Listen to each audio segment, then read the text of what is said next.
Abramos la palabra de nuestro Señor en el Evangelio de Lucas, en el capítulo 7, y leamos desde los versículos 11 al 17 en forma alternada, por favor.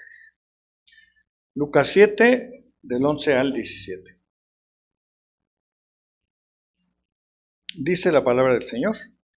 Aconteció después que él iba a la ciudad que se llama Naín, e iban con él muchos de sus discípulos y una gran multitud.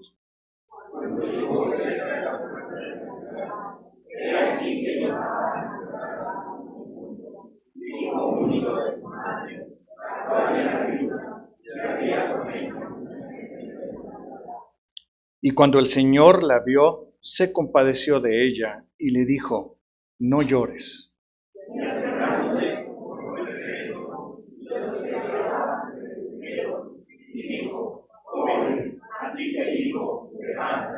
Entonces se incorporó el que había muerto y comenzó a hablar, y le dijo a su madre: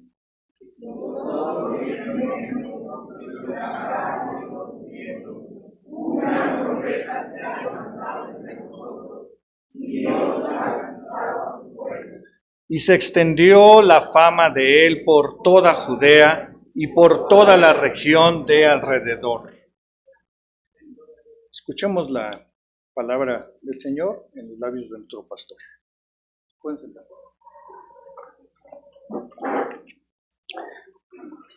Hemos estado siguiendo las narraciones que nos presenta el Evangelio de Lucas y ha resultado de verdad muy interesante cada vez que nos acercamos en estas narraciones a conocer lo que el Espíritu Santo reveló a este hombre y que en primer lugar dio a conocer a una comunidad, en primera instancia aquellos a quienes Lucas tenía en mente al escribir, y como forma mediata ahora nosotros tenemos este privilegio de ir conociendo poco a poco lo que el Señor Jesús hizo al caminar en la tierra.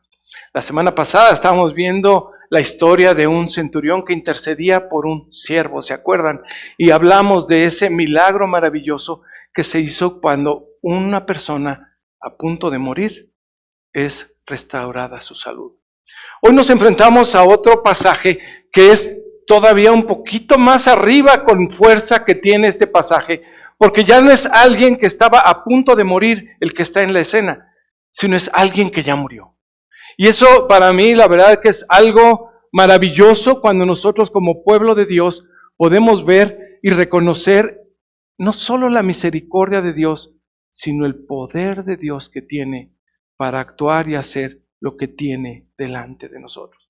Y algo que surge delante de este texto es una de las expresiones finales que se pueden ver en el texto bíblico cuando dice: verdaderamente Dios está en medio de su pueblo. Dios nos ha visitado. Esa es la conclusión que llega a este grupo que son testigos del milagro. Pero vale la pena que veamos lo que ha hecho el Señor, porque nosotros podemos reconocer en la vida y en la obra de Jesús las grandes maravillas que el Señor planea para su pueblo. Dice la historia que hoy leímos y la recordamos, la acabamos de leer, pero bueno, resulta que hay un grupo de seguidores de Jesús. Venimos hablando de la fama de Jesús, cómo va en aumento y en aumento, y este texto nos empieza a decir en el versículo 11 que Jesús va con algunos de sus discípulos y que va con una gran cantidad de gente siguiéndole. Muchos que ya habían oído de él, muchos que querían saber más de sus enseñanzas, pues eran diferentes a como estaban acostumbrados ellos, la gente de su época. Ellos querían ver lo que el Señor quería hacer, los milagros que hacía, la manera especial como tocaba corazones, traspasaba vidas, llevando bendición. Así es que viene un grupo de gente que se mueve desde Capernaum, el mar de Galilea, esa región, un poquito hacia el sur, digamos, pasa la zona de Nazaret y van como si fueran hacia un poquito más hacia el sur, y ahí está un lugar. No sabemos por qué iba Jesús, al menos desde el texto bíblico no se dice, pero lo que sí entendemos que Jesús cuando se mueve y encuentra con alguien es porque tiene un propósito muy claro en sus vidas. Dice que iba llegando ese gran grupo de Jesús con sus seguidores cuando cerca de la ciudad de Naín, otro grupo iba ahora en sentido contrario. Iba saliendo. ¿Quiénes eran este grupo? Una gran multitud que, a diferencia de los que iban llegando a la ciudad con gran expectativa, estos venían en lloro, en lamento, con un corazón lastimado y herido, porque uno de sus integrantes de esa comunidad había muerto. Y es allí donde se da ese encuentro. Un encuentro especial, ciertamente planeado por Dios. ¿Cuántos encuentros hay en la Escritura que no son coincidencia, verdad? Antiguo Testamento, Génesis, ¿se acuerdan de Abraham? El Señor le había mandado, ve y sacrifica a tu hijo Isaac. Un encuentro especial, un carnero atorado allí, que fue el sacrificio. El Señor no se equivoca. En el tiempo perfecto tiene las respuestas. ¿Se acuerdan en los tiempos de los jueces de Ruth, la moabita? No es casualidad que fue a dar a un campo a cosechar. ¿Y ahí a quién conoció? A Booz. Y de ahí hay una descendencia especial. No es casualidad. ¿Se acuerdan de un hombre etíope que andaba por ahí en los caminos leyendo la Escritura y no entendía? ¿Quién salió al encuentro enviado por el Señor? Felipe. ¿Es casualidad? No es casualidad. ¿Se acuerdan de Jesús cuando se suma a unos caminantes de Emaús? No es casualidad que estos grupos se hayan encontrado ahí en Naín. No es casualidad que Jesús llegara en el momento preciso a hacer su presencia en ese grupo de personas. El lugar de encuentro, Naín, es muy significativo porque Lucas es el único en toda la Escritura que nos narra en este hecho y este encuentro que se da allí. Les he platicado que hay varias narraciones que son exclusivas de Lucas. Si fueran periodistas diríamos que es el que tiene la exclusiva de esta noticia y es el que la rescata con un propósito muy claro y específico. Y hoy veamos lo que tiene el Señor para ti y para mí. Porque Naín es un lugar reconocido en un espacio, dice los comentaristas, yo no conozco esa región. Por cierto, ahora que estuve ayer viendo mapas otra vez del tiempo de guerra que está sucediendo allá en Israel, nos preocupamos, nos duele como muchas otras guerras y conflictos que hay en el mundo, ¿no? Y vamos a los mapas y tratamos de ubicar, al menos a mí me gusta ver esos lugares y ver qué es lo que está pasando incluso hoy en día. Y Naín es un lugar muy especial porque tiene varias traducciones o explicaciones. Algunos lo llegan hasta a mencionar como el paraíso. Algunos lo llaman un lugar bello y hermoso. Otros comentaristas dicen que es un valle verde hermoso. En ese lugar hermoso, el contraste que tenemos aquí es una mujer llorando amargamente. Ese paraíso fue el lugar donde se derramaron tantas lágrimas por una persona que es muy significativo. Yo no sé si ustedes han tenido la oportunidad, pero la primera vez que a mí me tocó estar que yo recuerdo estar en un funeral sin mis padres fue cuando yo estaba en la escuela, por ahí de la primer año de prepa, y se murió un compañero mío, ¿no? Y ahí vamos pues en solidaridad. Llegar a una casa, porque lo estaban velando en casa. El dolor de unos padres que gemían por la pérdida de un hijo, de un joven, 15, 16 años. He visto y escuchado las lágrimas de mujeres que han perdido un hijo, que han perdido una hija. Y hemos estado quizás algunos de nosotros acompañándoles. Sentimos el dolor. Sentimos la aflicción, pero quizás no podemos llegar a sentir lo que esa mujer estaba sintiendo. Porque dice además el texto bíblico que es una mujer que a la vez ya era viuda. que este era su único hijo en quien estaban puestas todas las expectativas de vida. Tenemos que pensar lo que significa para esa época. Para esa época, la viudez, por supuesto, es algo tremendo, doloroso en cualquier época y circunstancia. Pero en los tiempos que están narrados en la Escritura, una persona que no tenía ese amparo, ese cobijo de un varón, estaba en alto riesgo. Una de las grandes reclamos que subieron en tiempos de los profetas, los encargados de gobernar el pueblo, es el descuido hacia las viudas. ¿Se acuerdan en tiempo, de hecho, de los apóstoles, cuando se nombran diáconos? Hay un llamado para atender a la viuda. Hay una necesidad. ¿Por qué? Porque si no tenían ese amparo, quedaban completamente desprotegidas de su vida, su nombre, su familia, su tierra, su heredad. La pérdida era grande.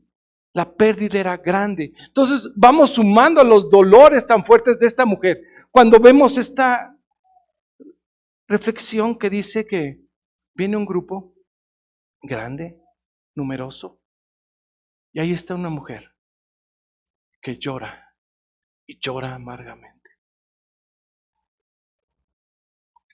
Nosotros, cuando pasamos por tiempos así, podemos compadecernos, podemos sentir el dolor y podemos sentir la tristeza, pero más allá de estar allí, más allá de dar un abrazo, quizás no podemos hacer más y oramos por ella. Pero el encuentro que tenemos aquí es importantísimo a resaltar, porque es parte del plan de Dios que está actuando y se está moviendo allí, donde quien sale al encuentro de esta mujer que está padeciendo el gran dolor, profunda tristeza, no es ni más ni menos que Jesús de Nazaret. Aquel hombre que anda recorriendo Galilea, haciendo señales y milagros. Aquel hombre que tiene la bendición de parte del Señor por la guía del Espíritu Santo de estar caminando en medio de la gente. Aquel hombre que ha hecho ya muchas cosas que se han venido narrando y que ahora simplemente se acerca a la mujer. ¿Y qué le dice? No llores. No llores.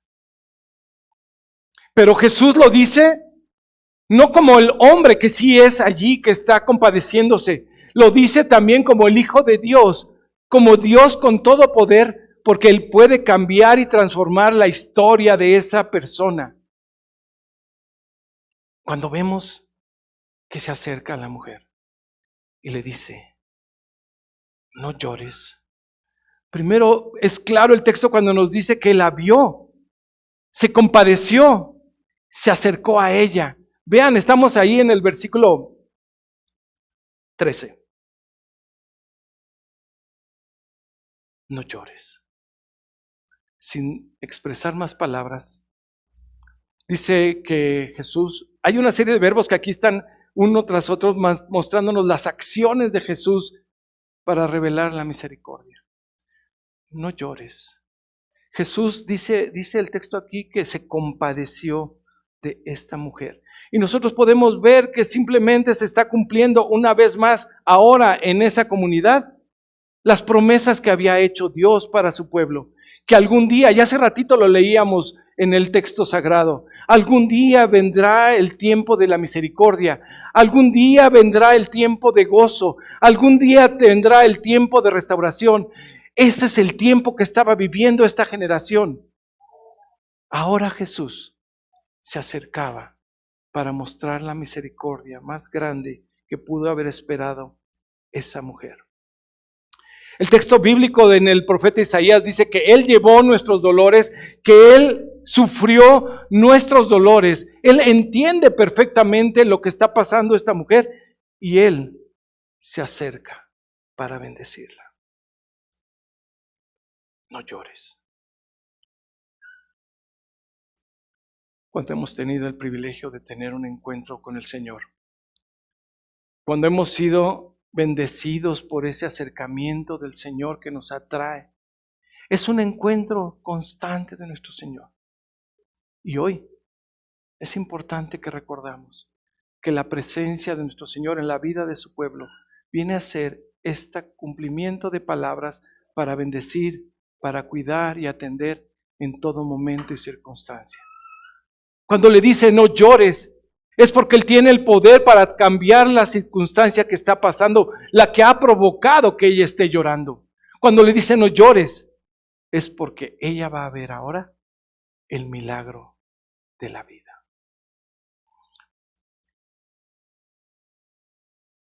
Versículo 14 dice que se acercó y tocó el féretro. Cuando hemos leído los usos y costumbres de este pueblo, una de las grandes limitaciones que tenía por temas de impureza era acercarse a un animal muerto, a una persona muerta. ¿Se acuerdan inclusive el tiempo de Sansón, aquella historia que nos narra de impureza por haber tocado un animal muerto, comido inclusive, ¿verdad? Jesús no le importó esa parte. Se acercó. El féretro no lo podemos imaginar tal y como son los de hoy en día. Quizá era una camilla donde estaba envuelto ya este joven. Quizá otras expresiones se muestran una caja con la parte de arriba descubierta. Pero Jesús se acerca. Jesús toca y hace el milagro delante de una gran multitud. De esos dos ríos de gente que llegaban, unos con lamento y lloro saliendo de la ciudad, y el otro río que venían a ver lo que Jesús había hecho. Y ahora todos, me los imagino así, en silencio, viendo cómo los jóvenes que quizás venían cargando a su amigo, lo bajaban ante la señal de Jesús. Y vieron cómo Jesús se acerca en misericordia y le habla con poder y autoridad, como es Dios mismo. Y le da la orden a este joven. Le da la instrucción más importante que hay, que cualquier persona podemos y queremos escuchar.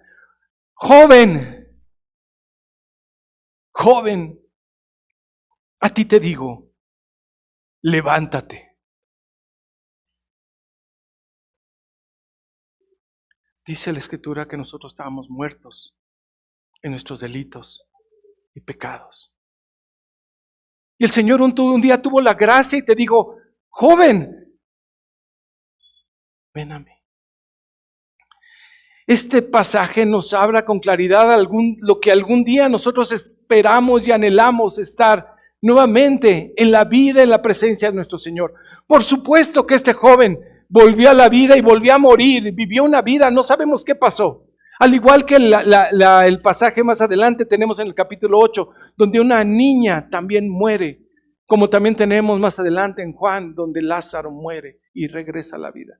Pero son todos señales para que nosotros podamos tener la claridad y expectativa de las promesas que tiene el Señor para su pueblo. Cuando Jesús le dice a este joven, a ti te digo, levántate. Es impresionante el texto bíblico lo que nos revela. De inmediato, ese joven se incorporó.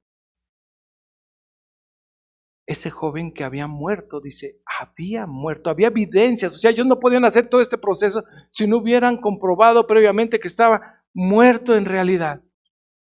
Y da una muestra indiscutible para todos los que estaban allí de que había vuelto a la vida. Dice, ¿qué hizo? Versículo 15, comenzó a hablar.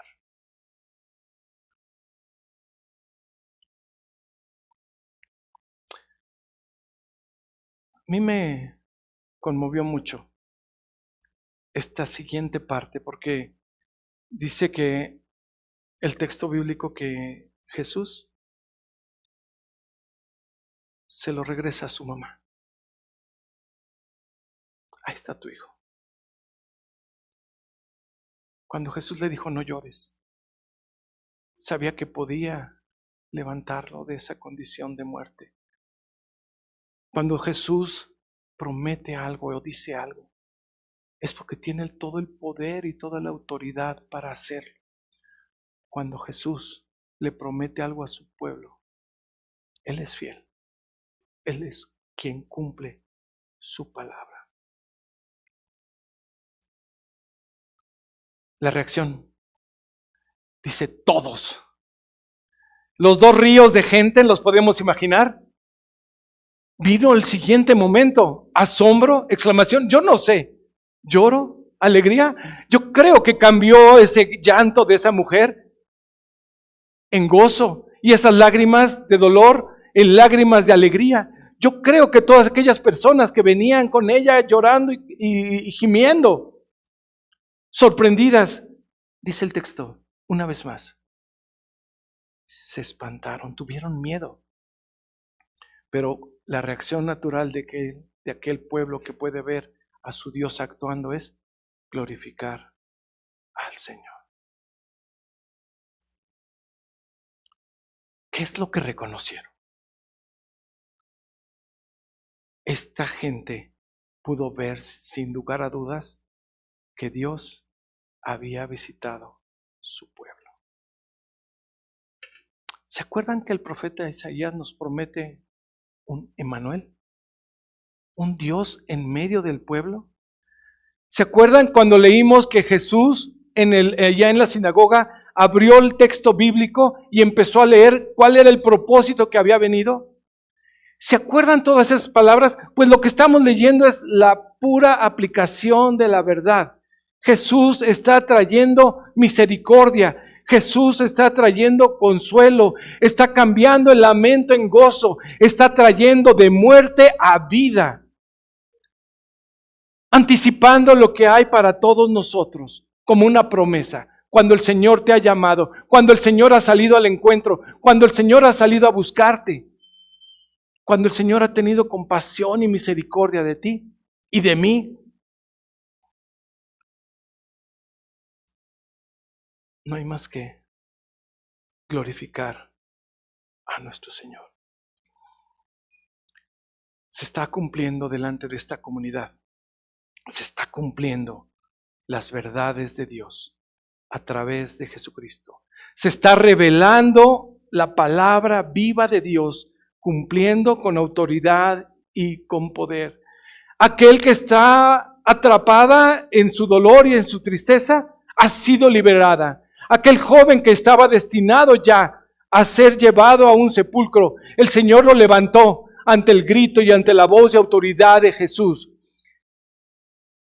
Hoy tenemos un texto que nos abre todo un camino de esperanza.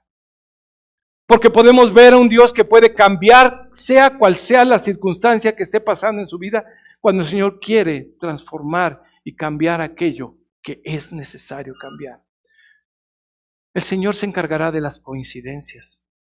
El Señor se encargará de los encuentros. El Señor se encargará de cada uno de los momentos precisos para que su pueblo, para que los suyos tengan esa bendición. Hoy podemos ver a este Jesús caminando, yendo hasta esa ciudad de Naín para bendecir a una mujer, para bendecir a este joven y traerlo a la vida y liberarlo de esa condición de muerte, para restaurar esa tristeza y llevarlo ese lamento al gozo y abrir todo un camino de esperanza. Los testigos que vieron eso, ¿cómo habrán regresado a sus casas? ¿Qué habrán hecho? No nos deja duda el texto bíblico. Vean el versículo 17. Se extendió la fama de él por toda Judea y por toda la región. Es imposible que alguien que ve tal poder, tal manifestación de Dios en su vida, pueda quedarse callado. Y es entonces cuando nosotros como iglesia tenemos que meditar en tus encuentros con Dios. Meditar en la forma cuando el Señor te llamó y te dijo, joven, señorita, hombre grande, hombre maduro. Cuando el Señor te levantó. ese día especial es un día de gozo, de alegría, porque el Señor ha visitado tu casa, porque el Señor te ha visitado a ti. Hoy es tiempo, queridos hermanos, de poder reconocer en la obra del Señor este acto maravilloso que Él tiene planeado. Todos los textos bíblicos nos hablan de cómo el Señor no solo crea, sustenta, y en el tema de la salvación tiene todo claro y preciso para ti. Pero también hay compromisos como pueblo de Dios que tenemos que cumplir. Y es, además de glorificar a Dios cuando reconocemos sus bondades y sus maravillas, es no quedarnos callados. Es que la fama de Jesús, la gloria de Jesús, la misericordia de Jesús, la compasión de Jesús, el bien hacer del Señor sea siempre reconocido por todos lugares. Es tiempo de que la fama del Señor Jesucristo se difunda por esta región. Es tiempo de que se difunda ahí en tu casa.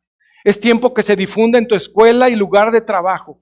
Es tiempo que la fama del Señor Jesucristo, porque Él ha seguido haciendo milagros. ¿Qué hemos hecho nosotros? Él vino para liberarnos. Él vino para restaurarnos. Y Él vino para darnos esta oportunidad de vida. Como este joven. Como este joven. Levántate. Levántate, iglesia. Levantémonos, hermanos.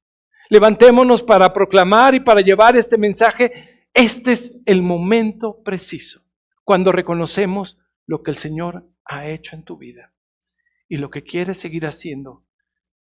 Porque muchas veces nos gusta ver estas manifestaciones, conocer estas enseñanzas, recordar lo que el Señor ha hecho en el pasado.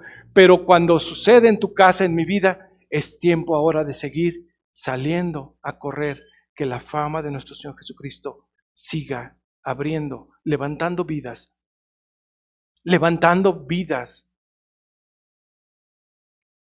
levantando vidas. Hemos orado por muchos. Tenemos en nuestro corazón varios que nos preocupan. Es tiempo de llevar la palabra de nuestro Señor.